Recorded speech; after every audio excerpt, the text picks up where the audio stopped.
The noon sun hung high over the wide, empty plains, casting long waves of heat that shimmered above the sand-colored earth. A lone figure rode steadily along the dusty trail, his horse's hooves thudding with a slow, tired rhythm. The cowboy had been on the trail for days, his canteen nearly dry and his provisions running thin. His hat was pulled low against the glare, his eyes narrowed not just from the sunlight but from a lifetime of solitude that had taught him to look at the world with caution. The small town came into view like a mirage, wooden storefronts clustered together along a single main street, their signs creaking as the wind tugged at them. A weather-worn saloon sat at the center, flanked by the general store, the blacksmith's workshop, and a modest church whose bell tower leaned a little too much to one side. The streets were quiet, dust swirling through the air as if the town itself held its breath. The cowboy shifted in his saddle, guiding his horse forward. He wasn't here to stay, nor was he looking for company. His purpose was simple. He needed supplies, coffee, flour, beans, a new coil of rope, maybe some cartridges if the store had any left. Nothing more. In his mind, he told himself he would be gone before the sun dipped behind the western ridge. That was the way of his life. Towns were only stops along the trail, not destinations. As he drew nearer, the silence of the town grew heavier. A couple of townsfolk lingered outside the saloon, their eyes following him with suspicion. A boy leaned against a post, chewing on a piece of straw, while an old man rocked slowly on a chair, his hat tilted low but his gaze sharp beneath the brim. The cowboy was used to such looks. Lone riders were rarely welcomed with smiles. Strangers meant trouble more often than not, and in a town where food was scarce and tempers were short, no one was eager to take chances. He dismounted, dust rising from the ground as his boots struck the dirt. His horse snorted, lowering its head, grateful for the chance to rest. He tied the reins loosely to a hitching post outside the general store, patting the animal's neck with a quiet murmur. The bond between cowboy and horse was perhaps the only companionship he allowed himself. Pushing open the door to the general store, the cowboy was greeted by the faint smell of dried goods, leather, and wood polish. The shelves looked barer than he expected. A few sacks of flour leaned tiredly against the wall, and jars of beans sat half-filled on dusty shelves. The shopkeeper, a wiry man with thinning hair, gave a curt nod but no smile. Business was business. The cowboy began to gather what he needed, moving with the quiet efficiency of a man who had done this countless times before. But even as he reached for a bag of coffee beans, he couldn't shake the weight of the atmosphere outside. The town felt thin, like a rope fraying at both ends. The usual chatter and clamor of frontier life, laughter from the saloon, hammering from the blacksmith, children running through the street, were missing. Hunger and hardship had taken their place, leaving silence and suspicion in the air. Though the cowboy had trained himself not to care about such things, he felt the faint stir of unease. Something was wrong in this town, and he had walked straight into the middle of it. He adjusted his hat, told himself again that he would only take what he needed, and leave before nightfall. Yet fate, as it often does, had other plans waiting for him just beyond the store doors. The cowboy stepped back out of the general store, his arms carrying a modest bundle of supplies wrapped in burlap. The sun had shifted a little lower, turning the dust in the street into shimmering gold. He squinted against the glare, adjusting his hat, and prepared to load his goods onto his horse. That's when he saw her. At first, she was little more than a shadowed figure near the boardwalk, thin, hunched, with her head bowed low as though the weight of the world pressed against her shoulders. But as she stepped into the light, the sight struck him harder than any bullet or fist could have. She was wearing a torn wedding dress, the once white fabric dulled with dust and streaked with wear. The lace at her sleeves was frayed, and her hem dragged raggedly along the ground. In her hands, she clutched an empty wicker basket, its handle worn smooth as though she had carried it 1,000 times and returned with it just as empty. Her face was pale, framed by strands of hair that had slipped loose from what once must have been a carefully arranged style. Her lips trembled as she looked toward the store, then toward the saloon, as though unsure where she might find mercy. But instead of walking inside, she lingered near the doorway, her fingers tightening on the basket until her knuckles whitened. The cowboy froze in his tracks.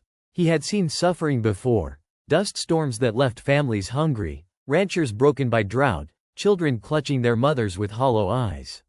Yet there was something different about this woman, something that tore at the guarded walls he'd built around himself. Finally, she lifted her gaze toward him. Her eyes were wide, haunted, yet not without a flicker of dignity. When she spoke, her voice was quiet, almost too soft to hear over the creak of a nearby windmill. "Sir, do you have a piece of bread to spare?"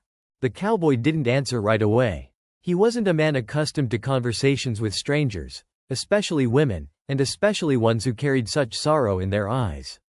He shifted his weight, set his supplies down at his feet, and studied her more closely. She wasn't a beggar by trade, that much was clear. No, this woman had known better days, perhaps even happiness, but something had ripped it from her hands. Before he could speak, a sharp laugh rang out from across the street. A pair of men lounging against the saloon doors chuckled at the sight of her. One of them called out crudely, "Careful, cowboy. She'll marry you for a crust of bread." The other slapped his knee, amused by his own meanness. The woman flinched, but she didn't respond. Instead, she lowered her head again, as though she had grown used to such mockery. The cowboy's jaw tightened. He wasn't looking for trouble, but his fists itched just the same. "I'm not asking for much," she whispered, her eyes darting back up to his. "Just a little food. Enough to last me through the night." The cowboy reached into his bundle and pulled free a small cloth-wrapped loaf. He hesitated for a moment, then extended it toward her. She blinked, as if she couldn't quite believe it. Her hands trembled as she accepted the bread, holding it close against her chest as though it were more precious than gold. "Thank you," she breathed, her voice breaking. A single tear slipped down her cheek, cutting a line through the dust on her skin. The cowboy nodded, saying nothing, but his mind was no longer on leaving town. A question had taken root in him, one he could not ignore. Who was this woman, and what cruel twist of fate had left her begging for bread in a wedding gown? The answer, he knew, would change everything. For a moment, the cowboy considered walking away. He had given her bread, and that was more than most strangers would have offered.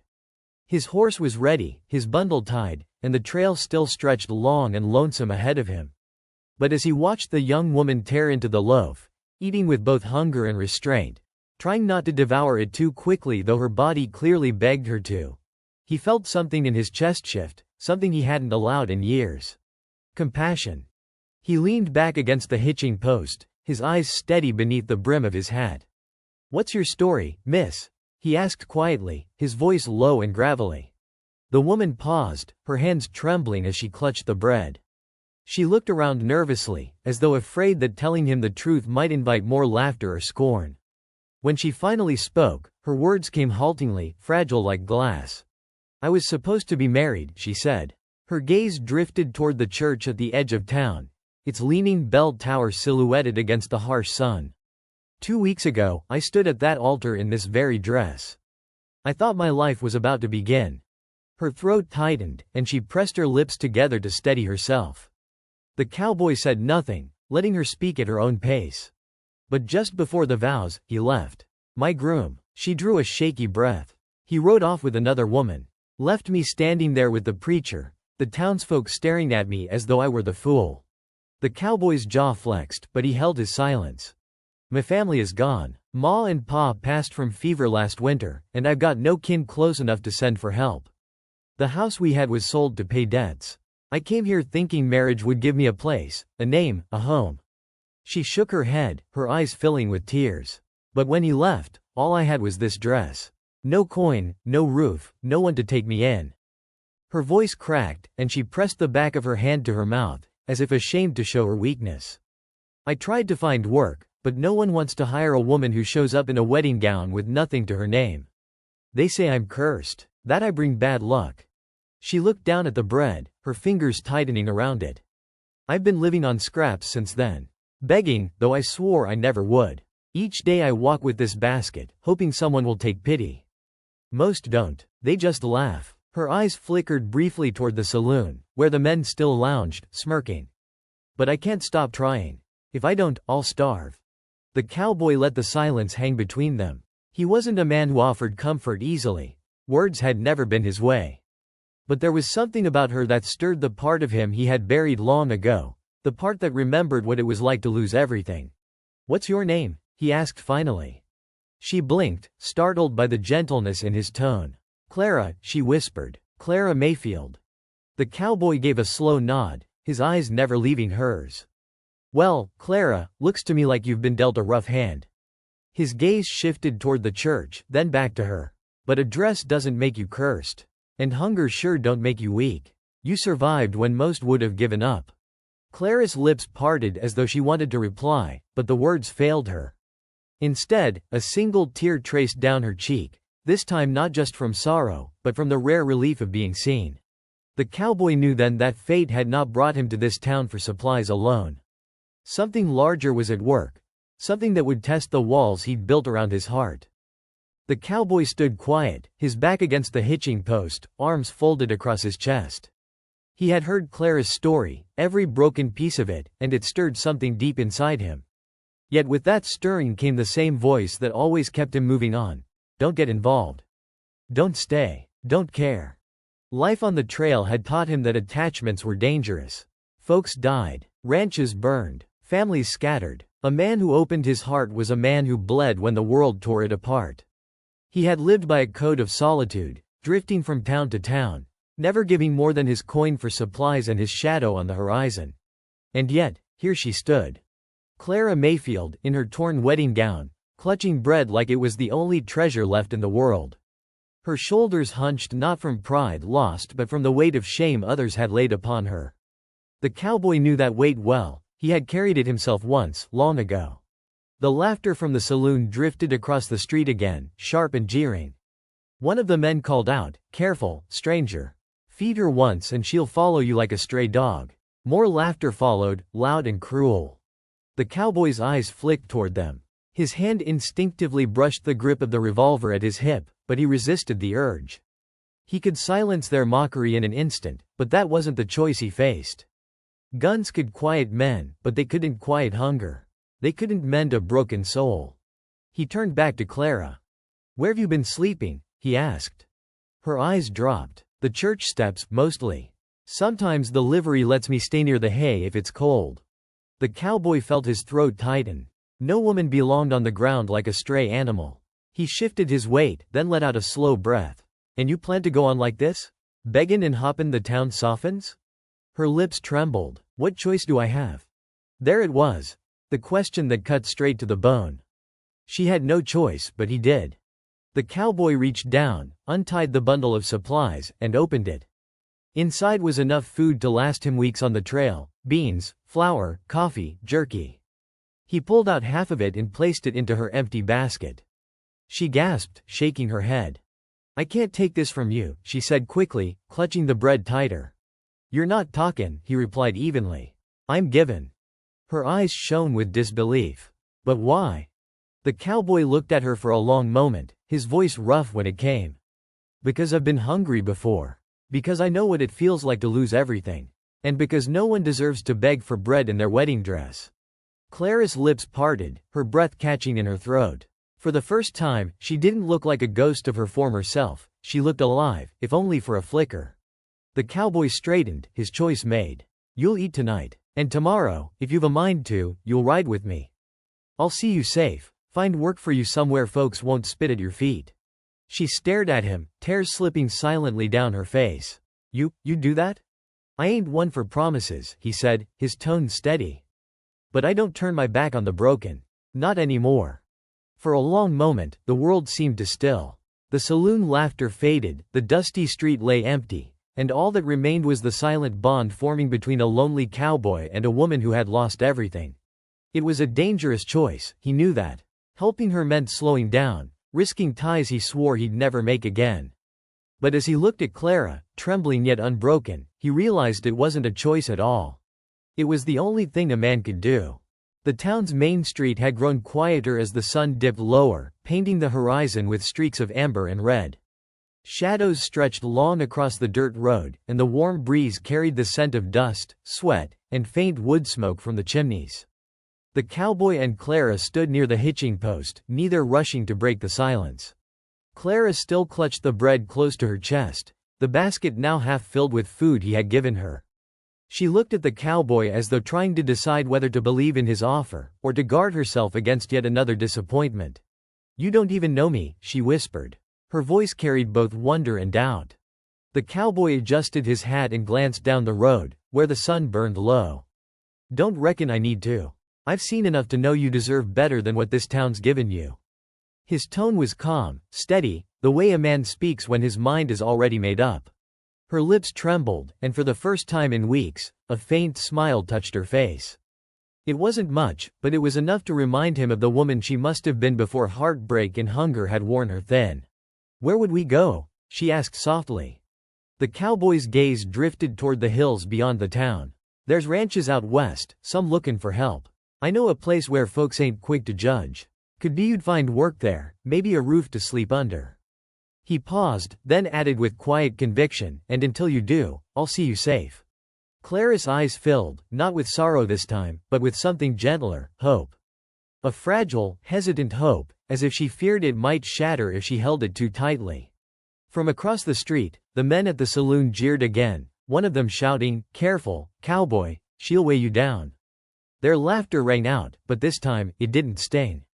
Clara no longer lowered her head. She looked at the cowboy standing solidly beside her, and she found strength in his silence. The cowboy didn't even turn toward them. He untied his horse, then extended a calloused hand toward Clara. "Well, you ridin' with me or not?" Clara stared at his hand. Her fingers trembled as she reached out, as if this simple gesture was more frightening than hunger itself. But then, with a deep breath, she placed her hand in his. His grip was steady, strong, grounding her in a way she hadn't felt since before her life fell apart. He helped her onto the horse, then mounted behind her, his presence calm and protective. The weight of despair seemed to lift from her shoulders, replaced with the quiet possibility of something new. As the horse began its slow walk down the road, Clara looked back once at the town, the leaning church steeple, the mocking faces at the saloon, the dusty street where she had begged. It was no longer her prison. It was simply a place she was leaving behind. The cowboy didn't speak as they rode, but his silence was not empty. It was the kind of silence that promised steadiness, a silence that said she wasn't alone anymore. Clara leaned slightly against him, her wedding dress catching the last of the fading sunlight. She knew the future was uncertain. The cowboy hadn't promised her riches or even love. Only safety, a chance, and perhaps, if the trail was kind, a new beginning. For the first time in a long while, that was enough. As the town shrank behind them and the horizon stretched wide before them, Clara let the tears fall freely, not of sorrow, but of relief. The cowboy kept his eyes on the trail ahead, but deep inside, he felt it too. He had come into town for nothing more than supplies. Instead, he had found a reason to ride toward tomorrow.